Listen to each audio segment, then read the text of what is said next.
Hi guys, my name is Spilo, and I'm here to help you learn the basic fundamentals of Reinhardt gameplay. This is not like other guides, filled with tricks, tips, and other niche advice. This is a guide that will explain to you your job and how to do your job as simply and as clearly as possible.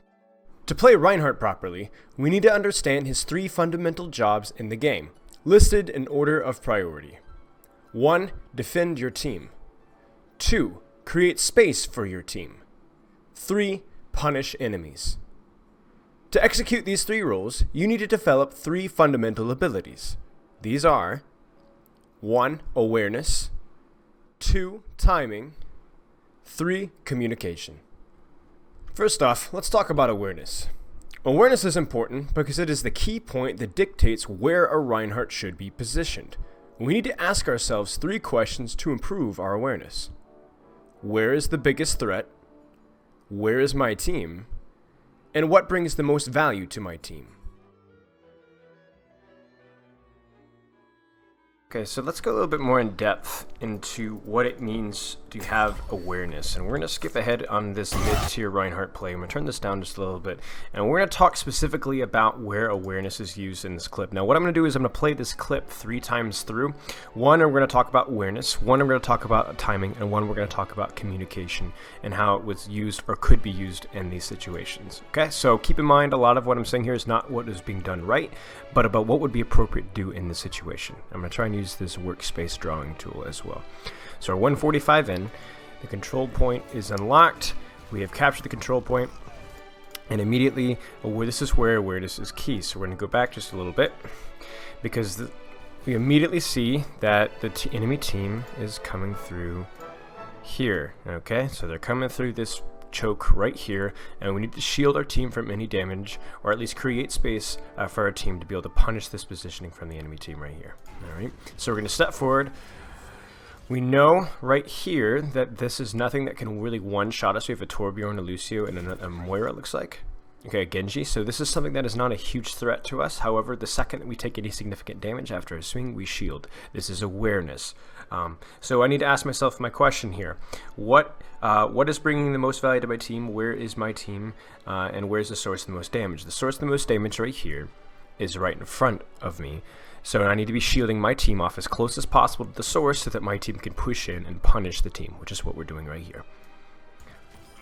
Okay, so we have established a pick on one of their main DPS sources, so we can be a little bit more aggressive. This is again awareness. What is going to bring the most value to my team? Right now, standing here holding my shield up is not going to bring my team a lot of value because my team managed to secure a pick. We need to play a little bit more aggressive here. Okay. Now again, the source of damage has changed. So now it is right here. This is the source of damage for the enemy team. So we need to be positioning ourselves to cut this off. This is why standing back wouldn't have been as effective as closing that distance. Again, I need to ask myself my question, where's my team? My team's behind me. And what can I do to help my team in the most significant way? Okay.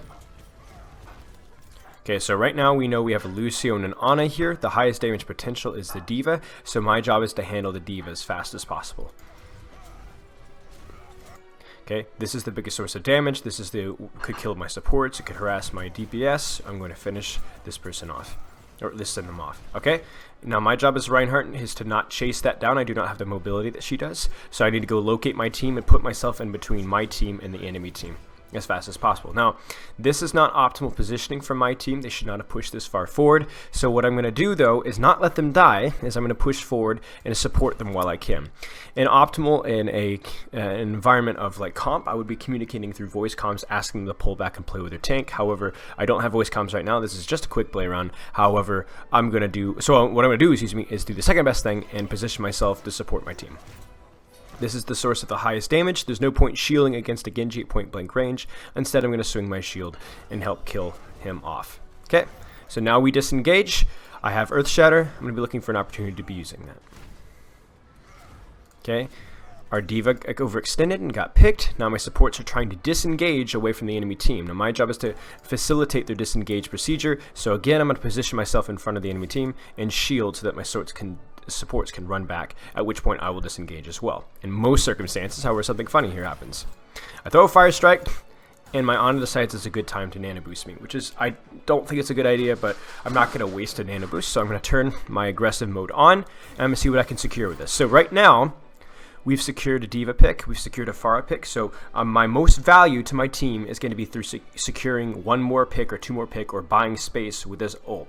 We want to get one or two more picks, and then we want to disengage. I'm allowing my Moira to use her ult safely because everybody's focusing on me. I secure a pick, and now because we're right outside the spawn doors, we need to be disengaging. Okay, this is a direct danger to my enemy support, so this needs to be taken care of. I cannot shield the Genji blade, so I need to kill the Genji that is bladed. Baby Diva is in front of me. For a split second I think she's a Tracer, but then I realize she's Baby Diva, and then I swing my hammer and I finish her off. So again, what brings the most value to my team? Where is my team? And where is the source of the most damage? I'm constantly trying to position myself between my team and the source of the most damage. This is my team. Okay, whoops, we gotta draw on that. If we say this is my team here, and this is me, the big block with the big shield, and this is the source of the most damage, this is where I want to be positioned. Whenever the enemy team is split up, let's say in multiple directions, I want to be pointing my shield towards the most, the greatest threat really, whether that's a Bastion, a Junkrat, or an enemy sniper. When we secure a pick, it's your job as a tank to be pushing forward, but we'll talk about that next. So our general awareness here is asking yourself, where is my team? Where should I be positioned? Where's the source of the most enemy damage? And ultimately, what brings the most value to my team right now? Is that standing there with a shield, or is that pushing in and buying a space? Let's talk about that in our next section. Let's talk about timing. We need to ask ourselves two questions to improve our timing. When should I engage? And when should I disengage?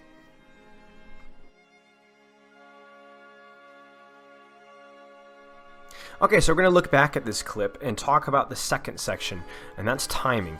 And timing is very crucial in terms of Reinhardt gameplay, because as we discussed earlier, you have to ask yourself two questions when you're playing in a team fight, and that is, when should I be engaging and when should I be disengaging? Let's talk about this right here.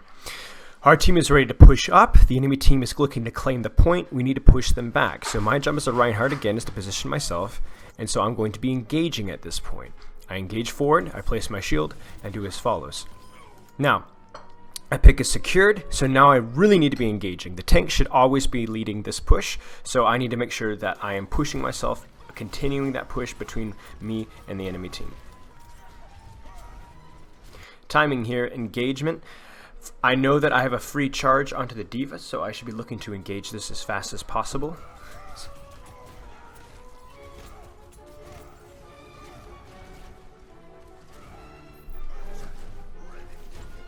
Now, in this situation, we should be disengaging because we've killed off 3 or 4 of their players. We've already won the fight. They have disengaged completely, so it is now our turn to disengage and put ourselves in an advantageous spot. However, as we discussed, funky stuff happens. Genji gets a little forward, but we finish him off, and now we know it's time to disengage because we see reinforcements from the enemy pushing in. This is a time to disengage.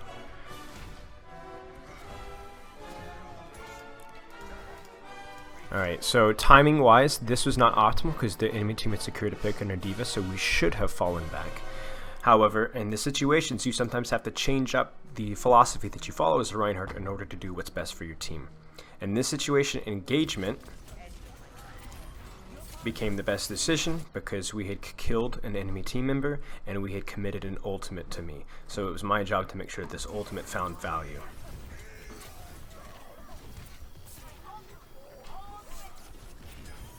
We secure another pick. Again, we're outside the spawn door. It's time to disengage. And finally, a full and complete disengage. And we're set up back on the point.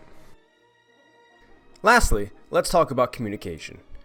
Communication is important because it is the key point that dictates the support that Reinhardt will receive when he begins to create space. We only need to ask ourselves one question to improve our communication. Have I communicated how and when I am engaging? Okay, so we're going to go back to this clip one more time and talk about the question that we talked about earlier. We need to be talking about how and when we're engaging. At this point, the enemy team is making a push to take the point, so this needs to be our time to engage and drive them off the point. So in communication, because this is a quick play round, this doesn't have communication. However, I'm going to be talking to you guys as if I were communicating in a competitive round. So what I'm saying is, team, we're going to push forward, we're going to kill them off, I'm going to create space, you guys DPS follow that off. Our DPS secures a great pick off of the Torbjorn, and now we're at a 65 advantage. We need to continue to push this advantage and push this team off of the point. So I will be walking forward, saying, team, push, push, push. Any target that I see low is a target that I'll be calling out, but mostly I'm encouraging my teammates to engage the enemy team and secure more picks. D.Va behind. I'm going to engage the D.Va. D.Va's running off. Now, this is very important what happens here. Our supports secure picks on the enemy team. However, we're pushing near the spawn. At this point in a standard competitive game, I'll be using my communication to say, hey guys, we need to disengage. We've won the fight. They are now going to be, back at their spawn. They're very close to their spawn. We need to disengage so we don't get picked off by their respawns and putting ourselves at a disadvantage. This is how I would use communication to encourage a disengage at this point.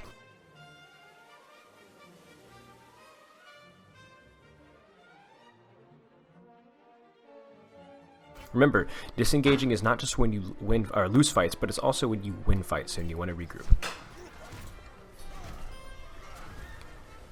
Okay, you guys remember here. We secure a pick, but something happens again. Again, my supports play a little too aggressively, and they're chasing after the enemy team. I would be encouraging at this point, guys, come back, come with me. We need to be disengaging. We need to be waiting for our team. But I'm going to position myself in front of them so they can disengage. However, they commit an ultimate. Okay, as soon as they commit an ultimate to this, the philosophy changes here. Guys, push with me, help me out, keep me alive, support. So we've already committed 2 ultimates to this, Nano Boost and Coalescence. So we need to get what value we can out of these ultimates. I'd be saying, team, push just a little, push with me. Now that we've secured a pick, now that we know respawns are going to be coming back, guys, pull back. Get back as fast as you can. Follow me. Kill the Genji. We need to be killing the Genji, then disengaging. Alright, sweet, we got the Genji. Now we need to engage on the baby D.Va. Nice, guys. Let's disengage because our Ana has died. Let's disengage to the high ground, wait for our Ana, and then we'll be ready for our next fight.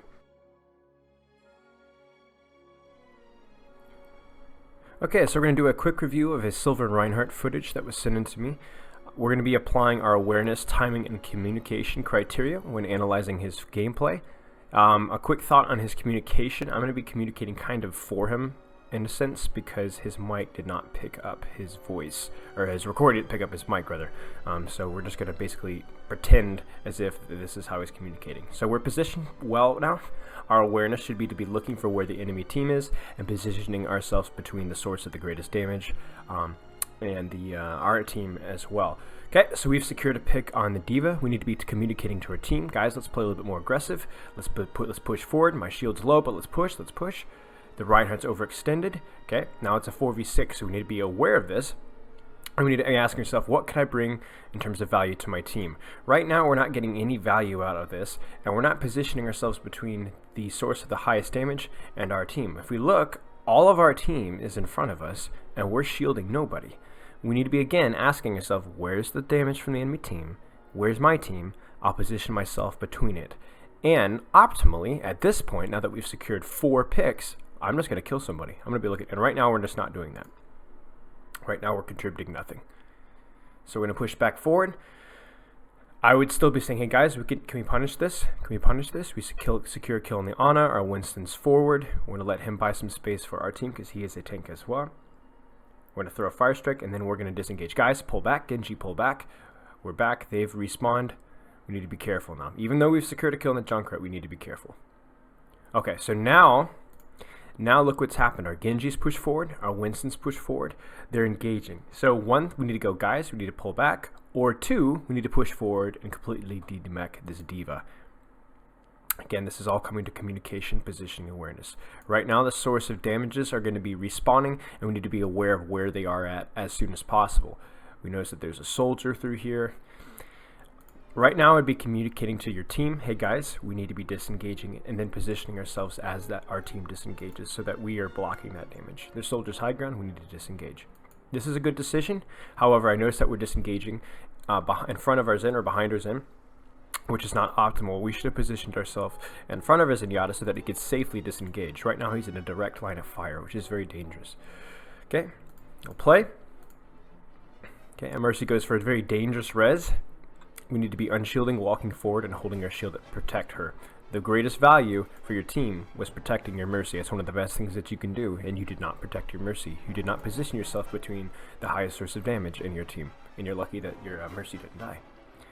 Our shield is low. One of the things that a Reinhardt can be communicating for optimal level of gameplay is, guys, my shield's low. Can we pull back a little bit? I need to recharge my shield. Right now, we're taking a lot of damage on our shield, and we need to let it charge. This is good. We need to be charging, but we don't want to be out in the open while we're charging our shield. We want to try and get it charged fully, too, especially once we've secured picks. Okay, we get a big shatter. We are low in health, though, and we are punished because of it. This is a lack of awareness of what brings most value to your team. Swinging your hammer wasn't your most value. You staying alive was the most valuable thing that you should do. Your communication that you needed healing also probably didn't occur, or needed to occur. However, you got rezzed, and you guys did secure picks off of that. That was a nice earth shatter, and now we need to be pulling back some, waiting for the team to respawn and engage once more. We're positioning ourselves in front of the highest source of damage. This is good. Okay, our priorities now change from defending our team to punishing enemies, because a very valuable target on the enemy team just exposed herself directly in front of you, and you punished it well. That was a good decision. That was a very, very juicy target, very easy kill, and you sacrificed your defend team potential to secure that pick, the correct decision. We shield a little early and block it, yes, but gave them the opportunity to break our shield before the Diva Bomb could have gone off, so that was very risky. You want to try and save your shield for right when it's about to go off. Okay. We've secured picks. So we need to be recharging our shield. Right now, there's no direct danger to anybody in our backline, so we're going to swing and punish the Winston that dives deep. Again, we've secured picks. We have not had a fully recharged shield in some time. We need to be trying to recharge that right now. So we need to be pulling around the corner and communicating to our teammate, guys, I'm going to be dropping shield. Let me recharge it. Be careful. Okay, so we get picked, and we get res, and we're positioning ourselves in front. Now, what we need to do is we need to develop some awareness here, okay? Because something happens here. Two things happen here. One, we're really not aware of where our team is. So yes, we're blocking damage, but where's our team? We need to be positioning ourselves in front of our team if possible. Secondly, you're close to a shatter, and your Zenyatta pops Transcendence. Now your Zenyatta is defending your team for you. They have no one-shot characters on their team, so Transcendence will keep you and your Pharah and anybody else alive. You don't need your shield now. It needs to recharge. We need to punish this Junkrat in front of us, because we're basically invulnerable. We're far too slow in that decision.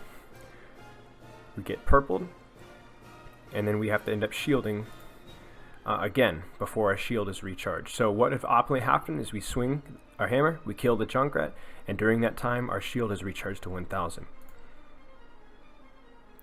We need to be looking for an opportunity, and we get killed. We would not have been killed if we'd had a fully charged shield, or if we had punished the Junkrat. We need to look for an opportunity to shatter. We take it. We charge into the first target. Now we need to be securing picks. There's only 5 seconds left. The fight's almost over. We need to again be positioning ourselves forward between the enemy damage source and our team, but we don't do that. Again, we're playing very defensive in the back for really no reason at all. Even though there's only 1 second left, push forward with your team. Play with your team. Tanks are the heart of the team, and you need to be playing with your team.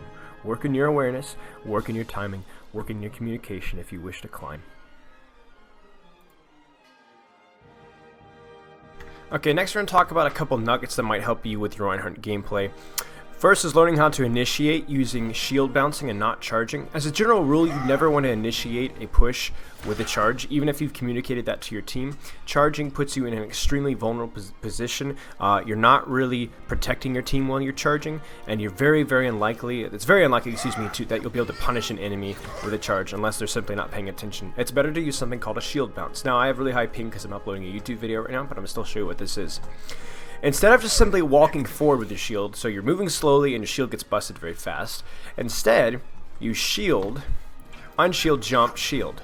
Unshield, jump, shield, like so. What you do is you conserve momentum from your jump and you move forward faster. Now, you're going to be unshielding for brief moments of time, so you are going to be taking damage. However, optimally your supports will be taking care of that, and you'll be able to move forward a lot faster, buy space a lot faster, and you'll be able to have your shield up for more of the push than you would otherwise. Next, let's talk about Earth Shatter usage. A lot of us try and look for these 4, 5, and 6 man shatters that are going to end up in Reddit, or they're going to look awesome, and oh, I killed the entire team. But a lot of us need to remember this. Ultimates are used to win team fights, not to kill the entire team single-handedly. So if I can Earth Shatter a support and somebody else, or if I can Earth Shatter the entire DPS, or if I can even Earth Shatter one crucial target, then I'm going to do that, because that means that my team, if they can follow through on that, will be able to win the team fight. Remember, ultimates are used to give your team advantages in fights, not to win them single-handedly.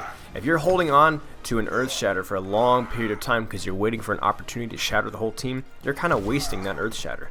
Instead, use your Earth Shatter at the first opportunity of value presenting itself, and you'll win a guaranteed team fight because of it. That's what Earth Shatter use is all about. Don't be greedy with Earth Shatter.